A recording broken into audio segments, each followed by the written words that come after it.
Hello, thank you for tuning in for another story with me. Today we are going to be reading a really cool story. It's written by one of my favorite authors of all time. We're going to be reading The Greedy Python. It's by Richard Buckley and Eric Carle. Eric Carle is one of my favorite authors. I love the way that he does illustrations and pictures. I just think that they look very, very cool. So we're going to go ahead and read the story, The Greedy Python. While we're reading it, I want you thinking, what are some of the important parts you're remembering from our story? Okay? So let's see if we can get started. Half hidden in the jungle green, the biggest snake there's ever been, wound back and forth and in between. A python is a type of a snake. The giant snake was very strong and very, very, very long. He had a monstrous appetite. His stomach stretched from left to right. He looks hungry. He quickly gobbled in one bite whatever creature came in sight. A mouse that scampered to and fro, a frog that jumped up from below, a bat that hung from his left toe, a fish that swam a bit too slow, a bird that flew a bit too low. So there's the mouse, the frog, the bat hanging from his left toe, the fish that swam too slow, and the bird that flew too low. The python was able to catch all of them in one bite. A porcupine still half asleep, a monkey who was in mid-leap. Oh my goodness, that's a lot to eat in one bite.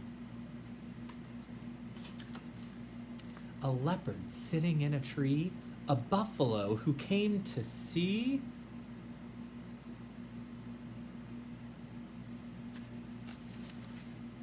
An elephant complete with trunk was swallowed in a single chunk.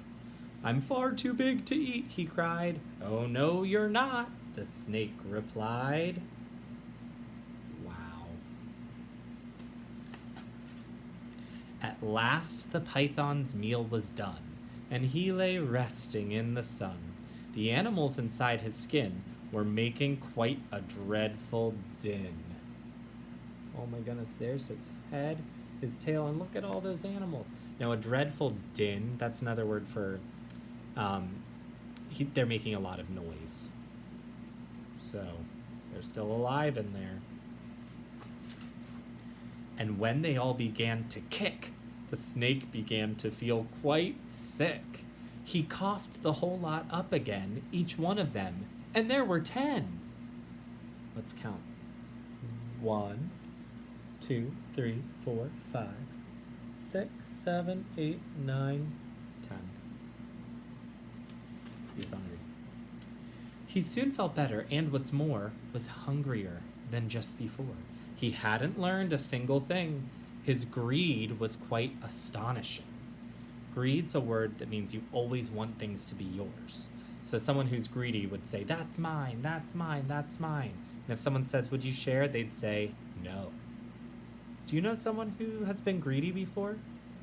Have you ever felt greedy before? I have. Sometimes when I have a favorite treat to eat, I'm greedy and I don't want to share. Or if I have some toys that are really special to me, I'm kind of greedy and I don't want to share them and I want them all for myself. Well, this snake sure is greedy. He wanted to eat all the animals. He wasn't okay with just a couple. He wanted all of them. His greed was quite astonishing. He saw his own tail, long and curved, and thought that lunch was being served.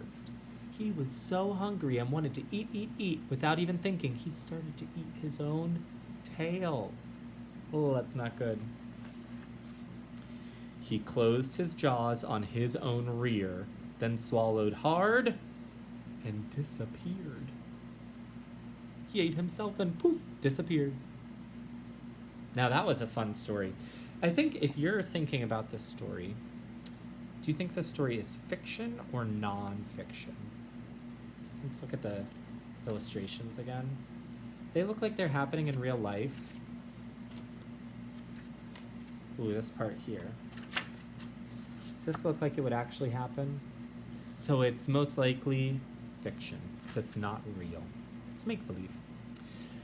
Here's my challenge for you today. I want to see if you can summarize the most important events from this story.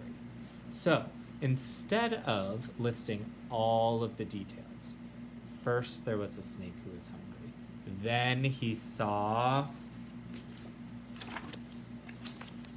a mouse and ate him. Then he saw a frog and ate him. Then he saw a bird and ate him.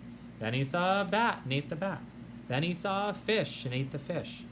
I could take all 10 of those animals and put them into one short sentence. Right?